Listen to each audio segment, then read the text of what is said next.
নাম তুফান, বছরে একাধবার আসি, যখন আসি তখন প্রলয় ঘটে।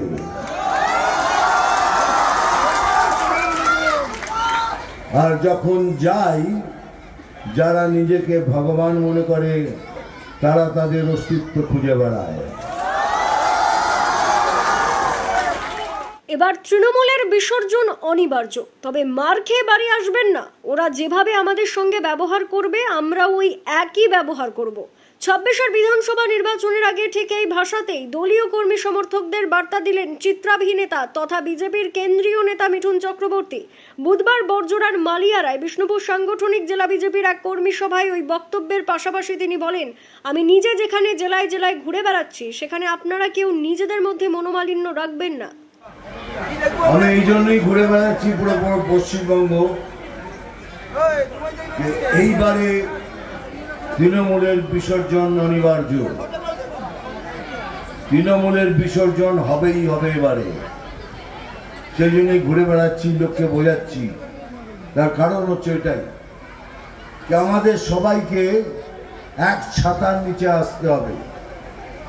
যদি কারোর সাথে কোনো মনোমালিন্য থাকে, কোনো বিদ্বেষ থাকে, কাউকে আপনি পছন্দ না করতে পারেন, আমি হাত জোর করে আপনাদের রিকোয়েস্ট করছি, অনুরোধ করছি যে আপনারা অ্যাটলিস্ট ইলেকশন অবধি এসব কিছু ভুলে গিয়ে এক ছাতার নিতে চলে আসুন। আমরা যদি একসাথে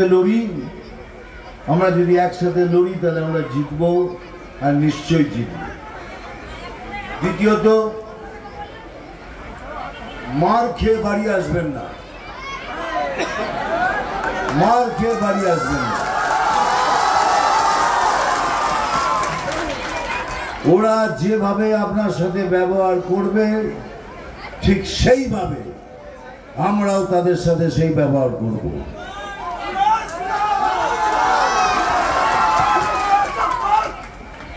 কেননা প্রতিরোধ তো হয়, প্রতিরোধ করতে গেলে ওরাও প্রতিরোধ করবে, করুক। এতদিন ধরে তো আমরাই মার খেয়ে এলাম, এবার দেবার পালা।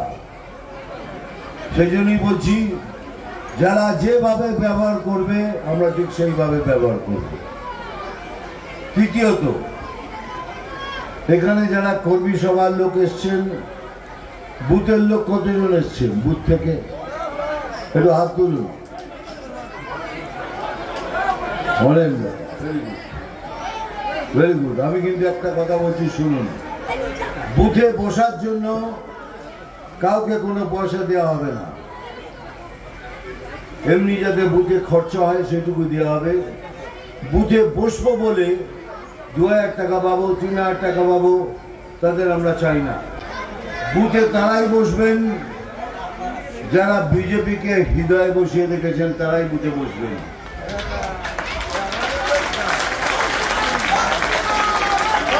যারা বিজেপি পার্টিকে, বিজেপিকে হৃদয়ে বসিয়ে রেখেছেন, তারাই শুধু বুথে বসবেন। চতুর্থ, আপনারা জিজ্ঞাসা করতে পারেন আমি কি করছি এখানে। আমি এই জন্যই ঘুরে বেড়াচ্ছি যে আমরা যেন সব এক ছাতার নিচে আসি। আমরা খুব ভালো রেজাল্ট করেছি জানি, কিন্তু এবারে আমাদের 7টা থেকে 7টায় জিততে হবে, 6টা কেন। আমাকে বলছিল যে দাদা 6টা হয়ে যাবে, 7টা হবে না। আমি বলছি না, শুনতে রাজি আমি, 7টা থেকে 7টাই নেব আমরা। সে কি করে নিতে হয় সেটা আমরা জানি, সেইভাবেই ব্যবহার করব যেভাবে ওরা আমাদের সাথে ব্যবহার করবে। আর একটা কথা বলে যাই, কেন আমি অনেক দূর থেকে আসছি, আপনারাও জানেন, অনেকক্ষণ ধরে বসে আছেন। একটা ডায়লগ বলবো, তারপরে শেষ।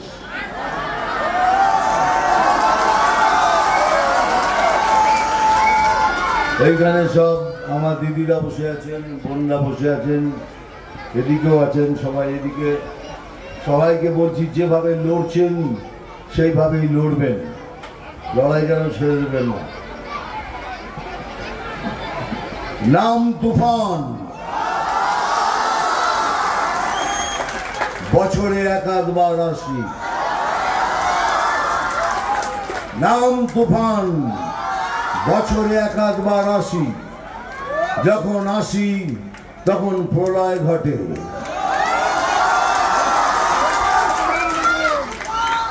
আর যখন যাই, যারা নিজেকে ভগবান মনে করে তারা তাদের অস্তিত্ব খুঁজে বেড়ায়।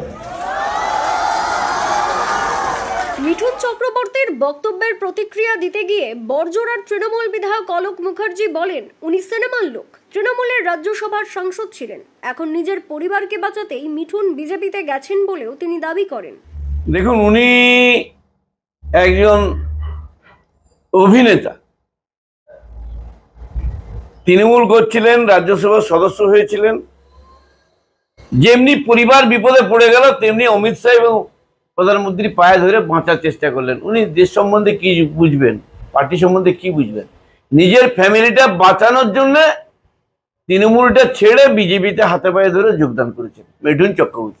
হিন্দি বই, বাংলা বই উনি করে করে অভ্যস্ত হয়ে গেছেন নাই, তাই উনি এই ধরনের ভাষা বলছেন। প্রকাশ্যে মঞ্চে মারের বদলা মার, এটা আমরা বলতে পারবো না। মিঠুন চক্রবর্তী কি বলছেন না বলছেন তার উত্তর তো আমি দেবো না, কিন্তু আমি এটুকু জানি যে ইনি রাজ্যসভার সদস্য ছিলেন মমতাদির দলের, তৃণমূলের। পরিবারের কোনো গন্ডগোল হয়ে যাওয়াতে বিজেপিতে যোগ দিয়েছে, আর ওনার কোনো ফাংশন নাই। বিজেপি যারা রয়েছেন তারা যদি 10টা বিজেপি হয়, টুকরো টুকরো অবস্থায় নিজেরাই নিজেদের দিক দিয়ে ভাগ হয়ে বসে আছে। দেখুন, এটা কি বলবো, ওনার ওই ডায়লগটা মুখরোচক ডায়লগ। তো আমি রাজনীতি করা লোক, বিশেষ করে মমতাদির দল করে লোক, ওইরকম ধরনের ভাষা আমি বলতে পারবো না। তবে উনি যে তুফান আসবেন, সেই তুফানকে মোকাবিলা করার জন্য মমতাদি যে ধরনের প্রকল্প নিয়েছেন, পাড়ায় অভিযান, পাড়ার সমস্যা পাড়ায় মেটান, এই যে বুথ লেভেলে উনি 10 লক্ষ টাকা দিয়ে উন্নয়নটা করছেন, তারা গণতান্ত্রিক পথায় এই তুফানকে রুখে দেবে। ব্যুরো রিপোর্ট, দক্ষিণ বাঁকুড়া দর্পণ, বড়জোড়া।